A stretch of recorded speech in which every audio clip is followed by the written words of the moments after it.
আজ আমরা আলোচনা শুরু করব আরেক ধরনের রাষ্ট্রের প্রকৃতি বা বলা ভালো সরকারের আরেকটা রূপ।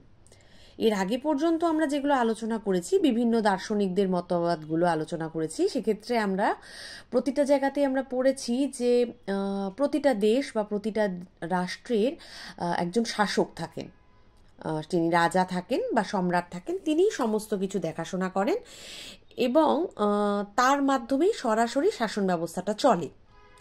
এবার যে পর্বগুলো আমরা আলোচনা করব, এখানে সরাসরি সম্রাটের শাসনটা নয়, সম্রাট বা রাজা যাদের মাধ্যমে শাসন কার্য পরিচালনা করতেন তাদের কথা। আমরা পার্সিয়ার ক্ষেত্রে স্যাট্রাপের কথা আলোচনা করব, আমরা চীনের ক্ষেত্রে ম্যান্ডারিনদের কথা আলোচনা করব, মোঘল সুলতানি সময়ের দিকে আমরা মনসবদার, ইক্তা ব্যবস্থা, এগুলোর কথা আমরা আলোচনা করব। মানে এরা সরাসরি সরকার নয়, এরা শাসক নয়, এরা সুলতান বা সম্রাট বা রাজা বাদশাহ নয়, তবে এরা রাজা, সম্রাট, সুলতান এদের হয়ে শাসন কার্য পরিচালনা করতেন। যেমন এর আগে আমি ক্লাসে আলোচনা করতে গিয়ে একদিন বলেছিলাম যে যে সমস্ত দেশগুলোতে রাজতন্ত্র চলে সেই দেশগুলোতে রাজার শাসনগুলো অনেকটা নিয়মতান্ত্রিক হয়, সেই দেশে প্রধানমন্ত্রীরাই দেশটা পরিচালনা করেন। তো এই জাতীয় ক্ষমতাশালী মানুষ যারা প্রায় প্রধানমন্ত্রীদের মতোই ক্ষমতাশালী, তাদেরকে নিয়েই আমরা আজকের আলোচনাগুলো শুরু করব। আজকে আমরা জাস্ট দুটো দেশ আলোচনা করব, পার্সিয়া মানে পারস্য এবং তার সাথে চীন। পরের পর্বে আমরা ভারতকে নিয়ে আলোচনা করব। তো পার্সিয়ার ক্ষেত্রে প্রথমেই আমরা আলোচনা করব স্যাট্রাপদের কথা। স্যাট্রাপি সিস্টেম বা স্যাট্রাপি ছিল প্রাচীন আকিমেনীয় বা পারস্য সাম্রাজ্যের প্রদেশ বা প্রশাসনিক একক। মানে পারস্য দেশের একটা প্রশাসনিক ব্যবস্থাকে বা প্রদেশকে স্যাট্রাপি বলা হতো। পারস্যের প্রতিটা স্যাট্রাপি বা প্রদেশের শাসনকর্তা ছিলেন একজন করে গভর্নর, তাদেরকে স্যাট্রাপ বলা হতো। মানে প্রদেশগুলোকে স্যাট্রাপি বলা হতো আর প্রদেশের শাসকদেরকে বা গভর্নরদেরকে বলা হতো স্যাট্রাপ। হেরোডোটাসের বিবরণ, আলেকজান্ডারের সময়কার বিভিন্ন ঐতিহাসিকদের বিবরণ থেকে এই ধরনের স্যাট্রাপি বা পারস্যের প্রদেশ বা স্যাট্রাপ মানে গভর্নর এদের কথা জানা যায়। আনুমানিক 648 খ্রিস্টপূর্বাব্দে মিডিয়ান যুগে পারস্যে প্রাদেশিক শাসন ব্যবস্থা শুরু হয়। প্রাদেশিক মানে একটা কেন্দ্রীয় শাসন ব্যবস্থা আর তার সাথে সাথে বিভিন্ন প্রদেশের আলাদা আলাদা শাসন ব্যবস্থা। পারসিক সম্রাট মহান কাইরাসের সময় থেকে আনুমানিক 530 খ্রিস্টপূর্বাব্দ নাগাদ পারস্যে ব্যাপক মাত্রায় স্যাট্রাপি বা প্রদেশের আত্মপ্রকাশ হয়, মানে প্রাদেশিক শাসন ব্যবস্থাগুলো শুরু হয়। প্রথম দারাউসের সময় এই স্যাট্রাপিগুলো সম্পূর্ণভাবে পরিপূর্ণ হয়। প্রাচীন পারসিক ব্যাখ্যা অনুসারে স্যাট্রাপ শব্দের অর্থ সাম্রাজ্যের রক্ষাকর্তা, মানে যারা সাম্রাজ্যকে রক্ষা করেন। আর সাম্রাজ্য বলতে পুরো দেশ বা রাষ্ট্র। স্যাট্রাপ শব্দের এখনকার যদি অর্থ হয় তাহলে সেটা প্রাচীন পারস্যের প্রাদেশিক শাসনকর্তা। প্রাচীন গ্রিক শব্দ স্যাট্রাপিয়া থেকেই স্যাট্রাপি শব্দটা আসে। স্যাট্রাপি শব্দের আবিধানিক মানে ডিকশনারির অর্থ হচ্ছে প্রাচীন পারস্যের প্রদেশ। মূলত পারস্য দুটো ভাগে বিভক্ত হয়ে শাসন হতো, একটা কেন্দ্রীয় শাসন ব্যবস্থা আর একটা প্রাদেশিক শাসন ব্যবস্থা। যেমনভাবে আমাদের দেশগুলো শাসিত হয়, একটা কেন্দ্রীয় শাসন ব্যবস্থা, একটা প্রাদেশিক মানে রাজ্যের শাসন ব্যবস্থা। তো এই রাজ্যের শাসন ব্যবস্থার প্রধানদেরকে সেই সময় বলা হতো স্যাট্রাপি। রাজ্য মানে প্রদেশ। প্রাচীন পারস্যে বিভিন্ন প্রদেশ বা স্যাট্রাপির সীমানা নির্ধারণ করা হতো, বিভিন্ন জাতিগোষ্ঠী থেকে গুরুত্ব দেওয়া হতো। স্যাট্রাপ মানে যারা ওই গভর্নর ছিলেন তাদের বিশাল মর্যাদা ছিল। স্যাট্রাপরা পারস্যের সম্রাট কর্তৃক নিযুক্ত হতেন, মানে সম্রাটেরাই স্যাট্রাপদের নিযুক্ত করতেন যে কারা কোন প্রদেশে দেখাশোনা করবে। স্যাট্রাপিদের উপরে একটা কেন্দ্রীয় নিয়ন্ত্রণ কিন্তু সবসময় কাজ করতো, কারণ তারা তো সম্রাট বা রাজা ছিলেন না, তারা প্রদেশের শাসনকর্তা। ফলে তাদের উপরে রাজা বা সম্রাটদের একটা বিশাল নিয়ন্ত্রণ কাজ করতো, মানে এরা কিন্তু সম্পূর্ণ স্বাধীন ছিলেন না। আকিমেনীয় সাম্রাজ্যে বিভিন্ন বৃহৎ স্যাট্রাপি, মধ্যমানের স্যাট্রাপি, ক্ষুদ্র স্যাট্রাপি, এ ধরনের নানা ধরনের স্যাট্রাপিগুলো ছিল। বড় স্যাট্রাপিগুলো বা বৃহৎ স্যাট্রাপির মধ্যে ছিল পার্সিস মানে একদম পারস্য, মিডিয়া, লিডিয়া, ব্যাবিলন যেটা বিশাল বড় একটা প্রদেশ পারস্যে, মিশর, ব্যাকট্রিয়া এদের মতো জায়গাগুলো। কেন্দ্রীয় ক্ষুদ্র স্যাট্রাপির মধ্যে ছিল হচ্ছে পার্থিয়া, কাপাডোসিয়া, আসিরিয়া, নিম্ন মিশরের মতো অংশ। আর অন্যান্য আরও ছোট ছোট কিছু স্যাট্রাপি ছিল, যেমন প্যারাটাসিল, হিরকানিয়া, কোলচিস এদের মতো। মূলত পার্সিস, ব্যাবিলনিয়া, মিশর এগুলোই আমাদের আলোচ্য বিষয়। এই দেশগুলো, এই প্রদেশগুলো তো সবচেয়ে বেশি বিখ্যাত, ফলে এগুলোই আলোচ্য বিষয়। এই স্যাট্রাপি বা স্যাট্রাপদের কাজ কি ছিল? এদের মূল কাজ ছিল জনগণের কাছ থেকে কর আদায় করা এবং সেই কর কেন্দ্রীয় কোষাগারে জমা করা। এরা অনেকটা অফিসারদের মতো কাজ করত। সামরিক ব্যবস্থাগুলো দেখাশোনা করা, সৈনিকদের নিয়োগ করা, আমলা বা বড় বড় অফিসারদেরকে নিয়োগ করা, বিচার ব্যবস্থা দেখাশোনা করা, দেশের বিভিন্ন প্রদেশের বিভিন্ন জায়গায় যত বিদ্রোহ হতো, বিশৃঙ্খলা হতো সেগুলোকে থামানো, দেশের অভ্যন্তরীণ বৈদেশিক নিরাপত্তা রক্ষা করা, বৈদেশিক আক্রমণকে থামিয়ে দেওয়া, প্রতিরোধ করা, শত্রুদেরকে মোকাবিলা করা, বাহ্যিকভাবে দেশের সমস্ত খোঁজ খবর জোগাড় করা এবং সেগুলোকে সম্রাট বা শাসকের কাছে পৌঁছে দেওয়া। কারণ এরা তো নিয়ন্ত্রিত, আমি আগেই বললাম, এরা নিয়ন্ত্রিত ছিলেন কেন্দ্রের শাসনের দ্বারা, ফলে সমস্ত তথ্যই এদেরকে কেন্দ্রের কাছে পাঠাতে হতো। সম্রাটের কাছে এরা সম্পূর্ণভাবে দায়বদ্ধ থাকতেন। অ্যাকচুয়ালি এরা সম্রাটের প্রতিনিধি হিসেবে কাজ করতেন। এদেরকে এই জন্য রাজার নয়ন বা আইজ অব দ্য কিংও বলা হতো, কারণ সবকিছু এরা দেখাশোনা করতেন, কিন্তু তারপর সবকিছু খবর তারা জানাতে বাধ্য থাকতেন সম্রাটকে। স্যাট্রাপদের তাদের দায়িত্ব পালনে অবহেলা দেখলে রাজা তাদেরকে সরিয়ে দেওয়ার ক্ষমতাও কিন্তু রাখতেন। রাজা প্রথমে তাদের সাথে আলোচনা করতেন, তাদের সাবধান করতেন, না শুনলে তখন তাদেরকে দায়িত্ব থেকে সরিয়ে দিতেন। এরা স্বাধীনতা পেতেন, কিন্তু কখনোই সম্রাটের থেকে বেশি স্বাধীনতা এরা পেতেন না। এরা সবসময় সম্রাটের নিয়ন্ত্রণে বা কেন্দ্রীয় শাসনের নিয়ন্ত্রণে থাকতেন। কিন্তু যখন পারস্যের কেন্দ্রীয় শাসন দুর্বল হয়ে যেত, তখনই স্যাট্রাপি শাসকেরা কিন্তু মাথাচাড়া দিয়ে উঠতেন। বিভিন্ন জায়গায় এই স্যাট্রাপিরা বা স্যাট্রাপ যারা হতেন প্রশাসনিক প্রধান, তারা বিভিন্নভাবে কিন্তু রাজাদের বিরুদ্ধে বিদ্রোহও করেছেন। পারসিক শাসক প্রথম দরাইসকে এই ধরনের বিদ্রোহের মোকাবিলাও কিন্তু করতে হয়েছে স্যাট্রাপদের বিরুদ্ধে। পরবর্তীতে দ্বিতীয় আলেকজান্ডারের আমলে এশিয়া মাইনর, সিরিয়ার বিভিন্ন অঞ্চলেও স্যাট্রাপরা বিদ্রোহ করেছিল। তৃতীয় আলেকজান্ডারের সময়ও পারস্যে স্যাট্রাপদের বিদ্রোহ হয়। এই তো গেল পারস্য। এরপর আসে চীন। এইগুলো খুব ছোট ছোট দেশ, এদেরকে নিয়ে আমরা বেশিভাবে আলোচনা করব না, শুধু জেনে রাখবো যাতে বুঝতে অসুবিধে না হয়। আমাদের মূলত আলোচনার বিষয়বস্তু হবে ভারতবর্ষের মনসবদারি ব্যবস্থা, ইক্তা ব্যবস্থা, এগুলো। চীনেও এই আমলাতান্ত্রিক একটা কর্মচারী সংগঠন ছিল।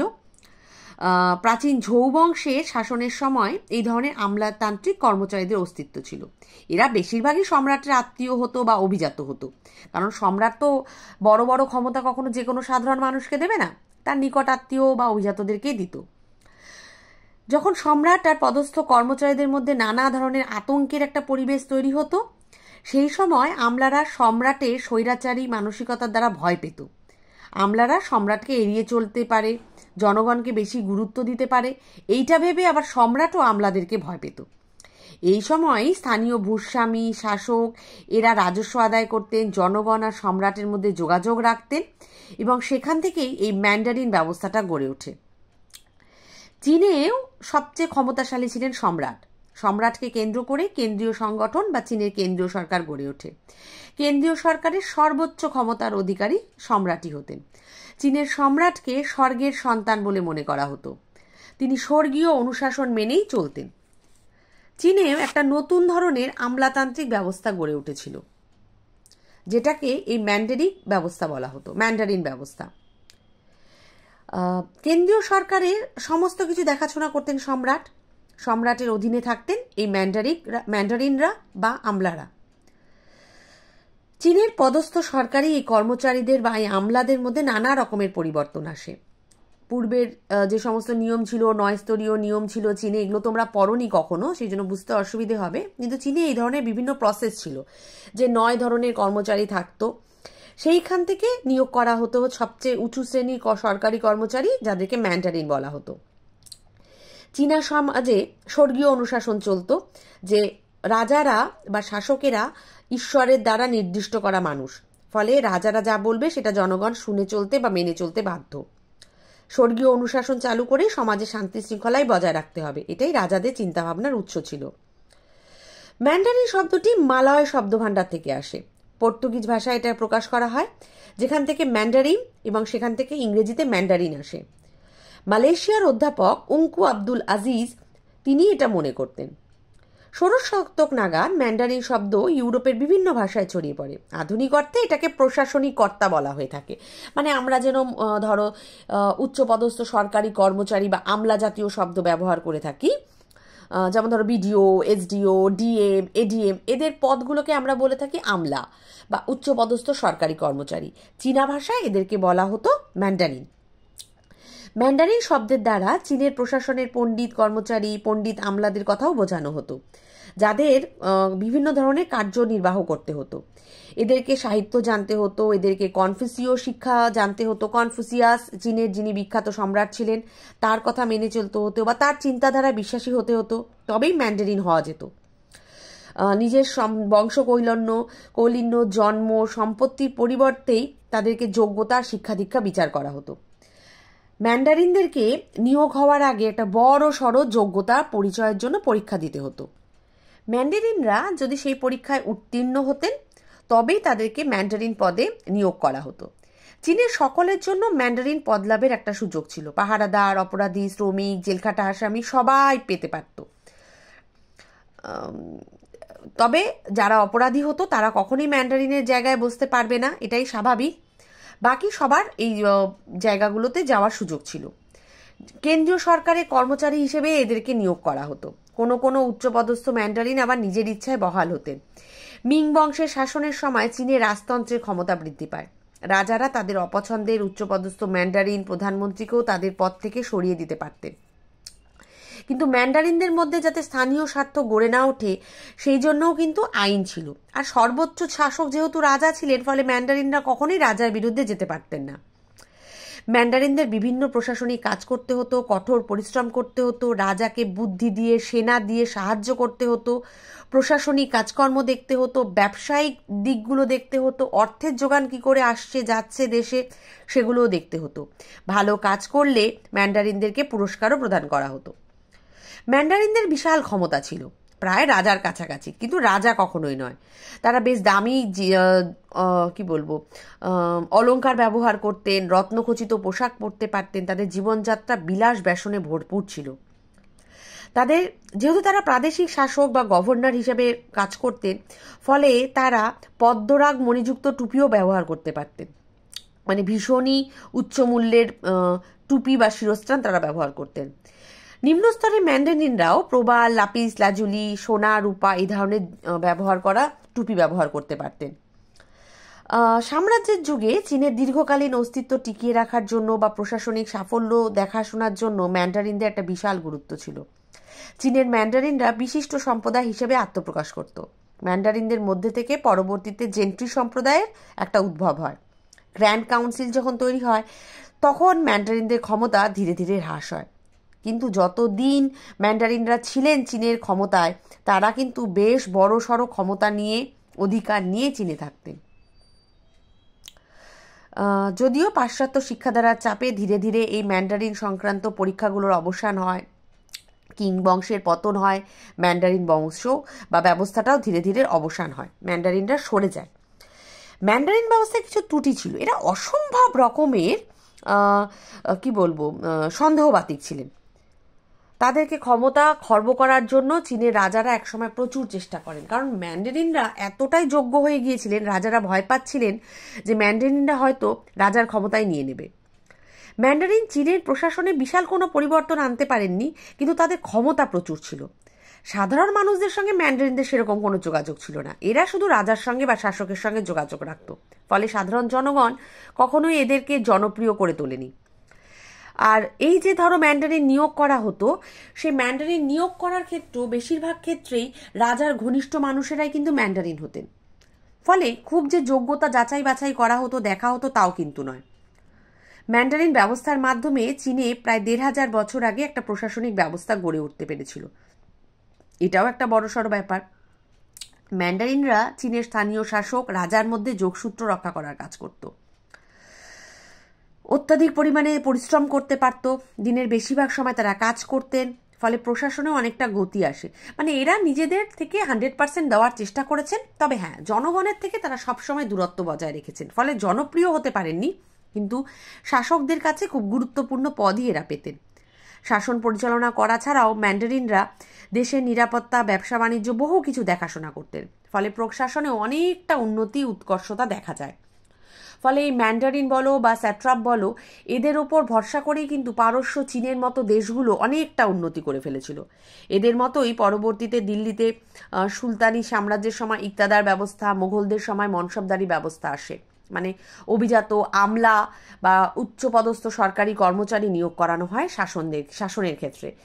এরাই কিন্তু পরবর্তীতে পুরো দেশগুলোকে বা রাষ্ট্রগুলোকে নিয়ন্ত্রণ করে রাখত। সম্রাটের হয়েই কাজ করতেন, কিন্তু বেশ বেশ ক্ষমতাশালী ছিলেন এই ম্যান্ডারিন স্যাট্রাপদের মতো কর্তা ব্যক্তিরা। ফলে এরাও রাষ্ট্র পরিচালনা বা শাসনযন্ত্রের একটা গুরুত্বপূর্ণ অংশ ছিলেন।